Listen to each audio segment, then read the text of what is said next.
Olá, pessoal. Tudo bom? Esse é o segundo vídeo que eu estou gravando. No primeiro vídeo, a gente viu alguns subsistemas, que foi o subsistema de contabilidade societária e fiscal, o subsistema de controle patrimonial e o subsistema de orçamento. Então, nesse vídeo agora, nós veremos mais três subsistemas que compõem um sistema de informação contábil. O subsistema de análise financeira e de balanço, o subsistema de valorização de inventário ou custo contábil e o subsistema de custos gerencial e preço de vendas. Tá? Então, a gente vai iniciar com o subsistema de análise financeira e de balanço. Esse subsistema ele tem sido apresentado dentro do próprio subsistema de contabilidade geral, ou quando isso não é possível, por meio de subsistemas operacionalizados por planilhas eletrônicas. Então, ele é um segmento, vamos dizer assim, do subsistema de contabilidade geral, onde se faz todas as análises financeiras e de balanço. Então, no subsistema de contabilidade geral, ou subsistema de contabilidade societária e fiscal, também conhecido assim, ele tem a função de estar registrando toda a parte contábil, né? E o subsistema de análise financeira faz a questão das análises dos relatórios que são formados, né, através do subsistema de contabilidade geral. É uma ferramenta principal de análise, né, na contabilidade gerencial. Dentro desse subsistema de análise financeira, consideram-se necessários todas as análises das demonstrações obrigatórias, né? Existe a Lei 6.404 de 76, que informa quais são as demonstrações obrigatórias, além do CPC 26, né? Que o CPC, Comitê de Pronunciamentos Contábeis, também indica algumas outras demonstrações que também são obrigatórias. Né? Então, entre essas obrigações, existe o balanço patrimonial, a demonstração do resultado do exercício, que é a DRE, a demonstração do resultado abrangente, a DRA, que é uma demonstração mais atual, que está elencada lá dentro do CPC 26. Além disso, nós temos a demonstração das mutações do patrimônio líquido, a DMPL, que é obrigatória para sociedades anônimas. Existe também a DLPA, que não está elencada aqui, porque ela não é obrigatória para sociedades anônimas, mas dentro de uma DMPL existe uma DLPA, que é a demonstração dos lucros e prejuízos acumulados. A DMPL ela é mais abrangente, tem mais informações do que uma DLPA, mas as informações que constam numa DLPA também está contida dentro de uma DMPL. A demonstração dos fluxos de caixa, DFC, que pode ser feito pelo método direto e o método indireto, só que para as sociedades anônimas é obrigatório o método indireto, e a DFC ela vem substituindo a demonstração das origens e aplicações dos recursos, que é a do A. Temos também a demonstração do valor adicionado, que é a DVA, que é uma demonstração que ela evidencia a geração de riqueza de uma empresa e para onde que foi distribuída essa riqueza, como para o governo, através de tributos, de impostos, para os próprios funcionários, através de salários, benefícios, para a própria empresa, entre outros. Então, dentro do subsistema de análise de balanço, consideram-se necessários todos os tipos de análises, todos os tipos de índices comparativos, né? Então, análise vertical e horizontal é necessária, indicadores de análise de balanço, análise de rentabilidade, análise de valor patrimonial das ações, análise de valor da empresa, os índices de liquidez. Então, esse tripé do endividamento, liquidez e rentabilidade, ela é necessária dentro do subsistema de análise financeira e de balanço. Entre os atributos e funções, a função desse sistema é possibilitar o monitoramento da empresa, vista de um conjunto tanto patrimonial quanto de resultados, e em relação aos diversos mercados em que ela atua. Então, de acordo com as análises, pode-se evidenciar se houve geração de patrimônio dentro dessa empresa, quais foram os resultados, se houve lucro, se houve prejuízo. Então, há um monitoramento global de toda a empresa, de toda a evolução da empresa. Né? Então, esse subsistema ele é decorrente do subsistema de contabilidade societária e fiscal, como já foi falado, e da contabilidade também entre outros padrões, em outros padrões monetários, que é um outro subsistema, porque as análises elas também precisam ser feitas quando existe matriz lá fora, uma empresa que seja que não seja a matriz dentro do Brasil, né? Então é necessário que se faça as análises também em outras moedas. Então precisa também do respaldo do subsistema de contabilidade em outros padrões monetários para poder estar fazendo essas análises em outras moedas. Dentro desses atributos e funções, as atribuições da administração do sistema estão ligadas muito ao questionamento constante da validade dos indicadores e ao processo de adaptação desses indicadores, relatórios, conceitos de avaliação em cima das mudanças que ocorrem dentro da empresa e fora da empresa e dos mercados de investimento. Então, esse questionamento ele tem que ser feito constantemente para poder dar validade aos índices, aos indicadores, às análises que estão sendo feitas, né? Então, alguns índices, alguns indicadores podem estar melhores do que outros, e esses indicadores que não estão muito bem, eles precisam ser atacados, tem que ser tomadas decisões, ações para poder estar melhorando esses índices. Então, as operacionalidades desse sistema têm como referencial operacional um grau de flexibilidade enorme no tratamento matemático das informações. Então, tem que ter muita flexibilidade, você poder fazer vários índices, vários indicadores, estar formatando várias fórmulas, né? Como os dados do sistema são, em geral, de natureza sintética e permanentemente significativos ao longo do tempo, por sua generalidade, o trabalho com muitos períodos também é interessante e importante. Eu nem coloco como interessante, é muito importante, porque você precisa ter base para poder fazer as análises. Você não pode fazer uma análise com um período só, você precisa dos outros períodos para poder ter critério, ter base para poder fazer a análise se houve melhoria ou se houve decréscimo. Então, as operacionalidades estão ligadas à quantidade dos períodos passados. Quanto mais períodos o subsistema possui, melhor os critérios de análise.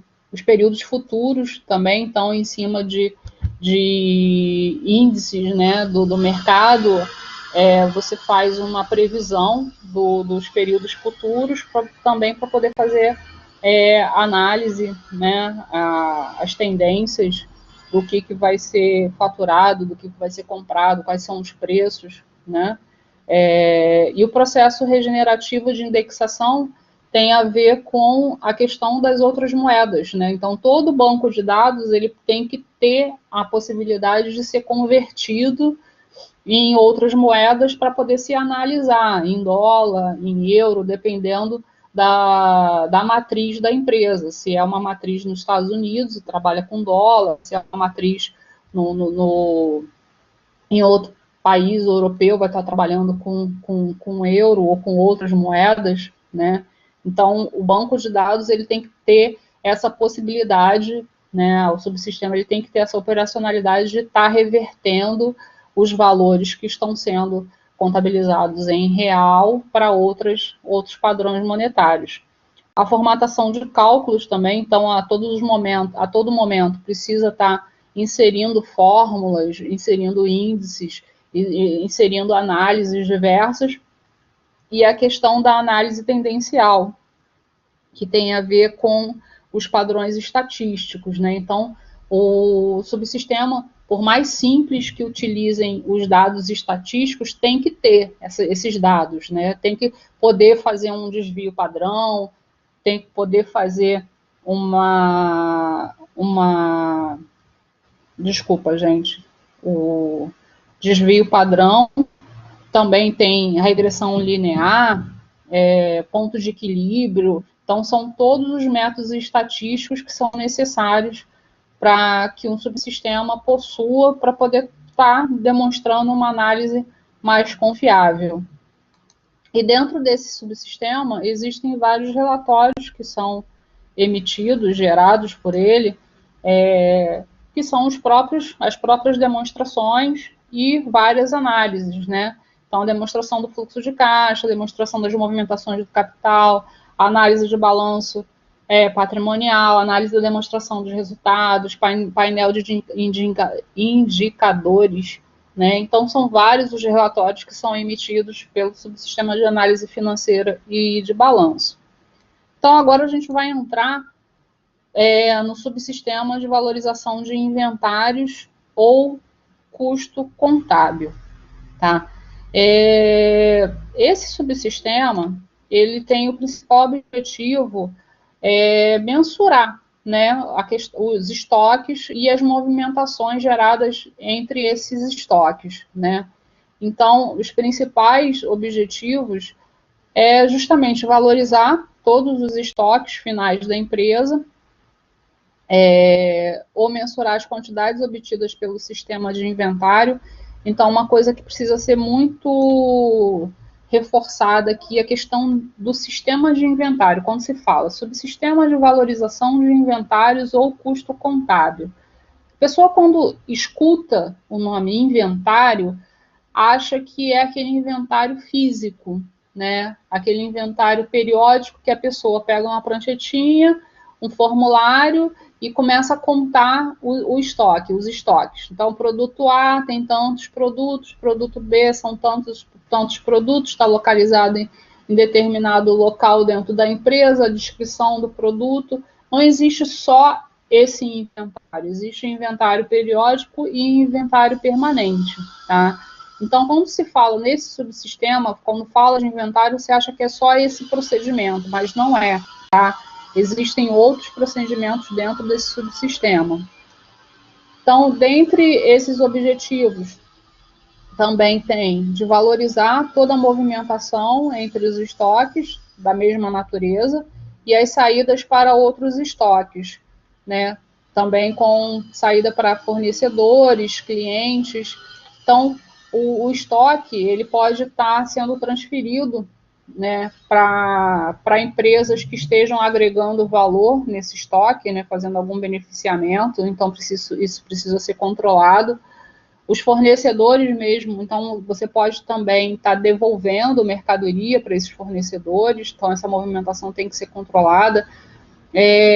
Outros fornecedores também podem estar terceirizando a sua estocagem, então dentro da sua empresa, de repente, você não tem espaço físico suficiente para poder estar armazenando todos os produtos que você trabalha, então você trabalha com estoques terceirizados, então você precisa também estar movimentando esses estoques para esses fornecedores que fazem a guarda do seu estoque, né? Os clientes, que você pode estar fazendo vendas realmente efetivadas ou vendas consignadas, que dependendo da empresa trabalha com venda consignada como editoras de livro, né? Que muitas vezes envia o produto para o seu cliente para ele ser vendido, mas não necessariamente ao pagamento total daquela venda, porque ele só paga em cima do que foi vendido. E o estoque que não foi vendido, os produtos que não foram vendidos, são devolvidos para a empresa. Então, esse controle também tem que ser bem realizado. E atender às necessidades legais do custo integrado e coordenado com a contabilidade. Então, o custo ele está sempre andando junto com a contabilidade, os critérios contábeis, né?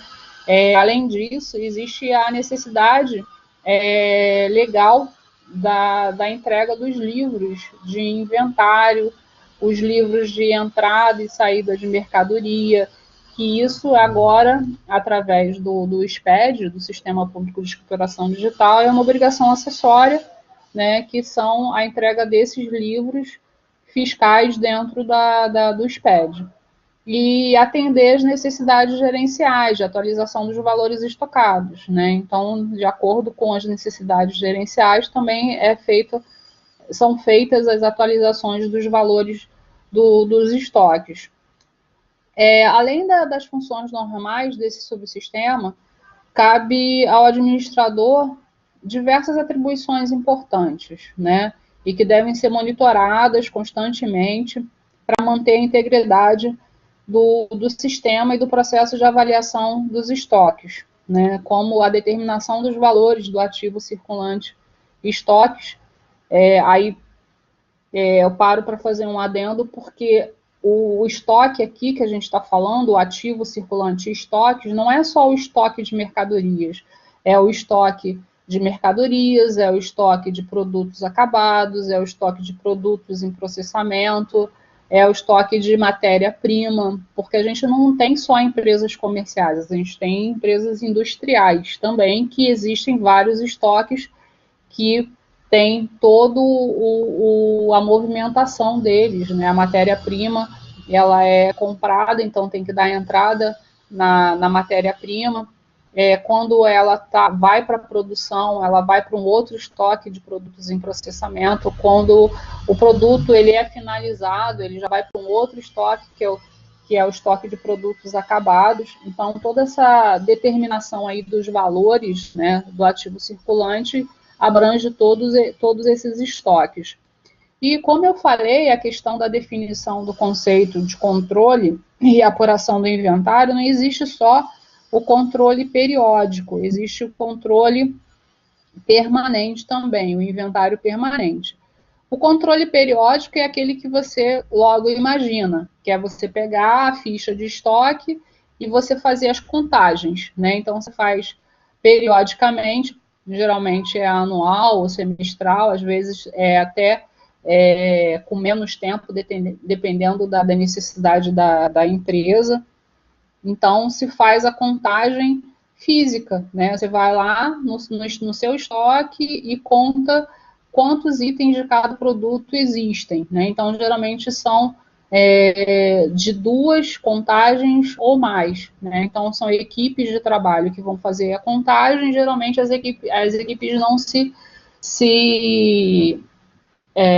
são as mesmas, né? Então, existe uma equipe na primeira contagem e uma equipe na segunda contagem, justamente para não ter esse negócio, na primeira contagem deu 15, então eu vou colocar aqui na segunda contagem o mesmo valor e acaba o inventário, né? Então, para não haver esse tipo de truque, né, você troca as equipes de inventário, porque se na primeira deu um valor e na segunda deu um outro valor, vai para a terceira e pode ir para a quarta, para a quinta, dependendo das contagens erradas, né? Então, porque isso tem a ver com o foco da equipe que está fazendo as contagens, né?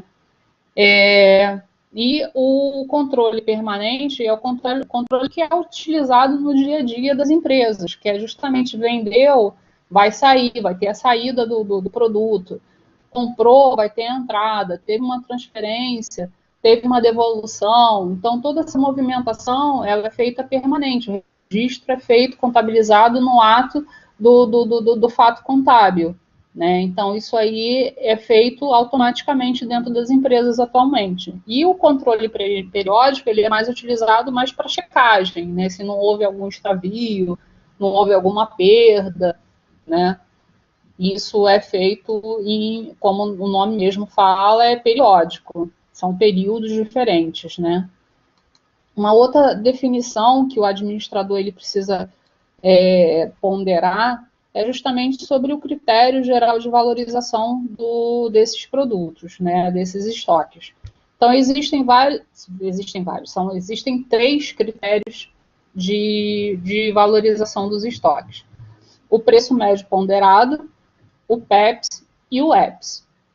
O preço médio ponderado justamente faz uma média do valor que foi comprado, dos valores que foram comprados de determinado produto, para poder ser assumido como o custo daquele produto na hora da venda. Então, vamos dizer que você comprou um produto por R$10 a primeira vez e esse mesmo produto foi comprado por R$11. Então, na média, esse produto, quando for vendido, o custo desse produto vai ser 10 mais 11, 21, dividido por 2, que são só duas compras, né? 10,50. Então, o custo desse produto, quando for vendido, ele vai ser evidenciado como 10,50, que é a média das duas compras, né? Já o Pepsi é o primeiro que entra, é o primeiro que sai.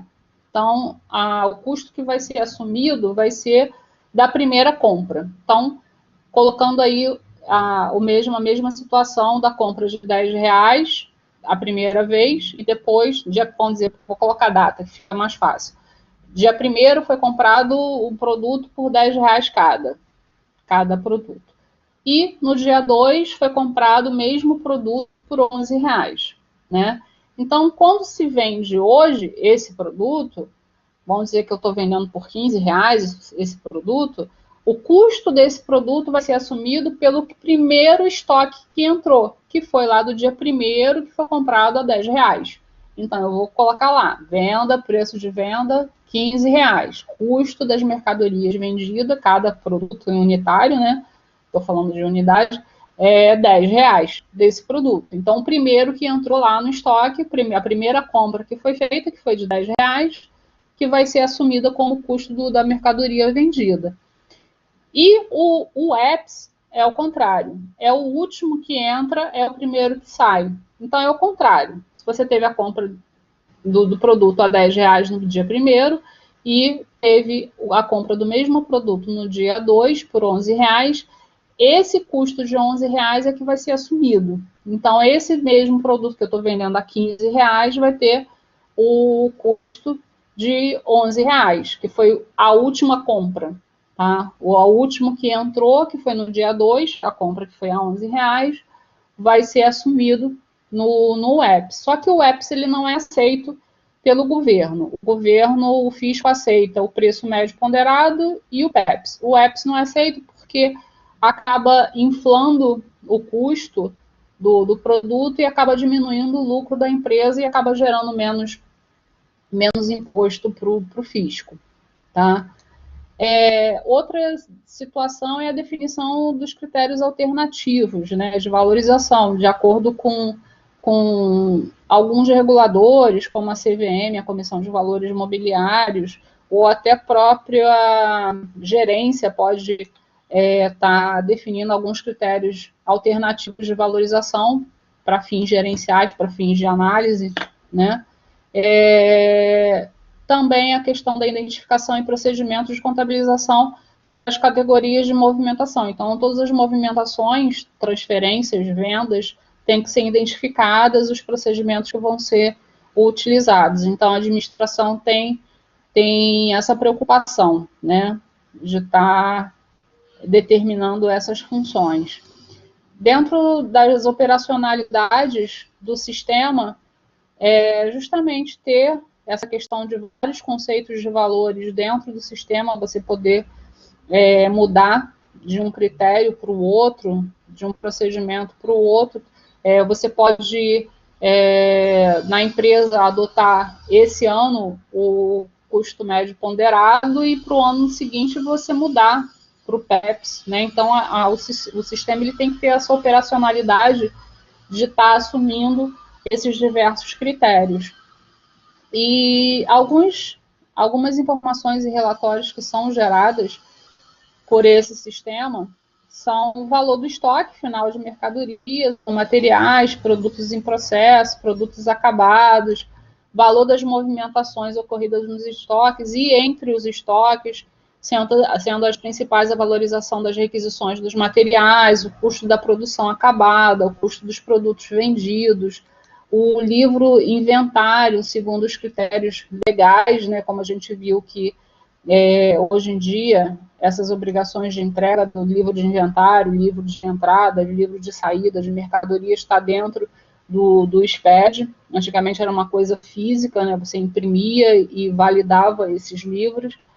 a própria contabilização do custo integrado e coordenado com a contabilidade fiscal e societária, tá?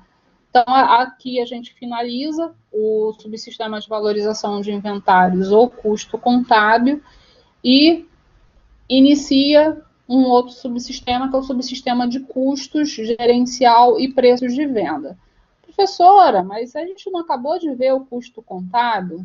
Sim, a gente viu o custo contábil. Agora a gente vai ver o custo gerencial, que ele é utilizado justamente para estar basilando o preço de vendas, tá? Então, o principal objetivo de um sistema de custo gerencial é apurar os custos unitários, né, tanto dos produtos quanto dos serviços produzidos pela empresa. Justamente para quê?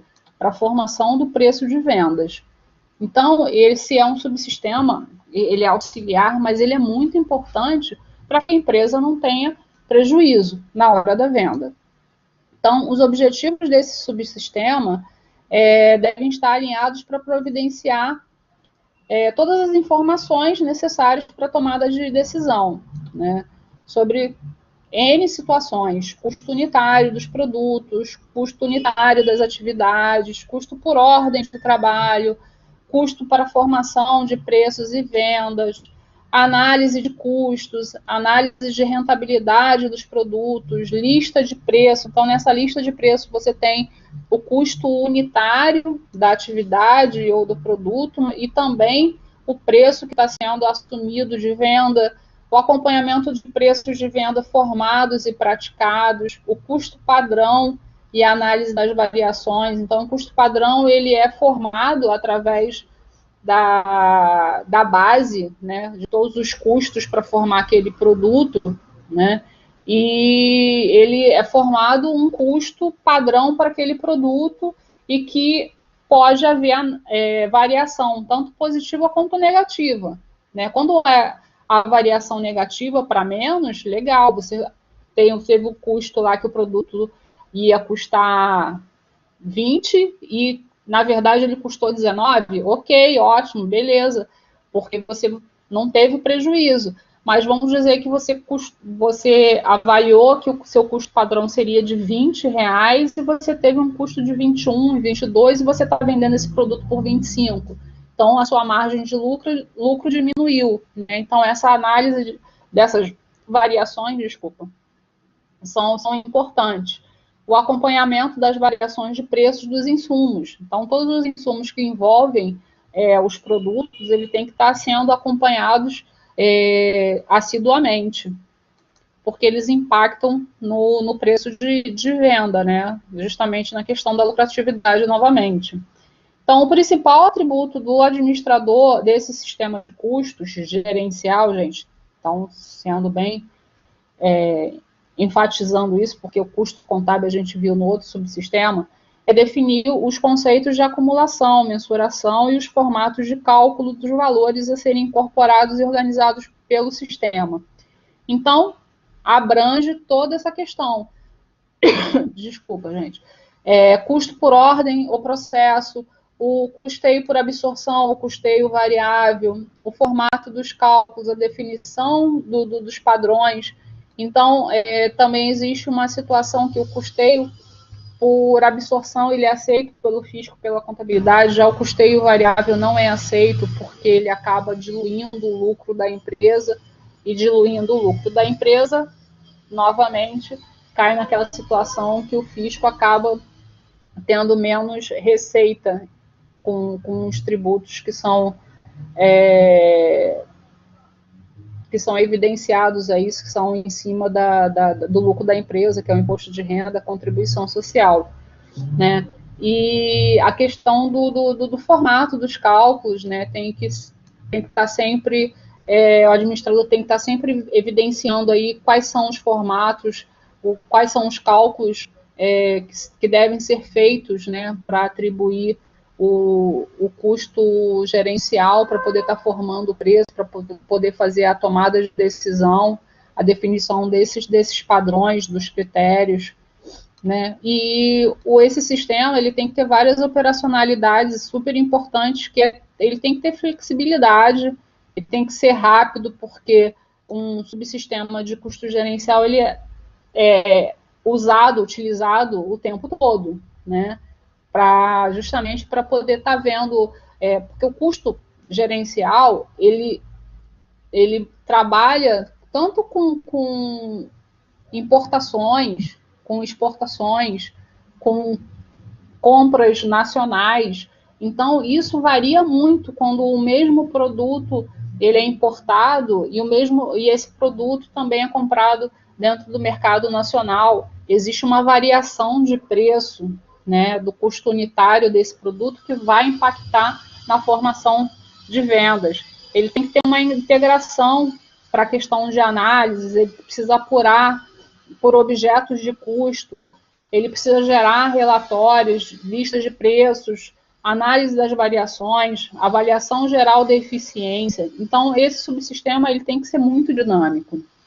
E são vários os relatórios que esse subsistema gera para a gente, que é o custo unitário dos produtos, comparação entre preços de vendas praticados pelos preços de vendas calculados, levantamento de custo das ordens de trabalho, tanto por custeio por ordem, custeio de fabricação por setor, por departamento, custeio por processo, análise das variações entre o custo padrão e o custo real, né, que, como a gente viu, é muito importante, porque às vezes a empresa ela chega num custo padrão, mas que esse custo pode não estar condizente com o custo real, né? Então, essas análises têm que ser muito bem gerenciadas, tá? Então, assim a gente finaliza o subsistema de custo gerencial e preços de venda, tá, gente? A base do referencial teórico foi através dos livros do Padovese, tanto Contabilidade Gerencial, um enfoque em sistemas de informação contábil, desculpa, e os sistemas de informações contábeis, que também é do Padovese, tá? Então, gente, precisando de tirar alguma dúvida, reveja o vídeo, leia o referencial, os livros do Padovese, tá? Ele tem uma didática muito tranquila, né, de se ler, a literatura é boa, não é uma literatura chata, não é uma literatura muito rebuscada. Então, utilizem os recursos do livro, utilizem o vídeo, quando tiver dúvida, reveja os vídeos. Mais à frente a gente vai ver mais alguns subsistemas, que é o subsistema de acompanhamento de negócio, que é muito importante para a empresa estar acompanhando o seu negócio de uma forma global. E a gente vai estar também vendo de uma forma também especial o SPED, que é o Sistema Público de Escrituração Digital, que ele é um sistema com vários subsistemas, vários módulos, vários subprojetos dentro dele, que também, hoje em dia, anda, né, interligado em função aí do sistema de informação contábil, né? Então, os dois andam aí juntinhos, trabalhando em conjunto. E a gente vai ver isso também mais à frente. Tá bom, gente? Então, beijos, bons estudos, fiquem com Deus e com foco, fé e força, vocês conseguem chegar lá, tá ok? Beijos a todos, tchau, tchau.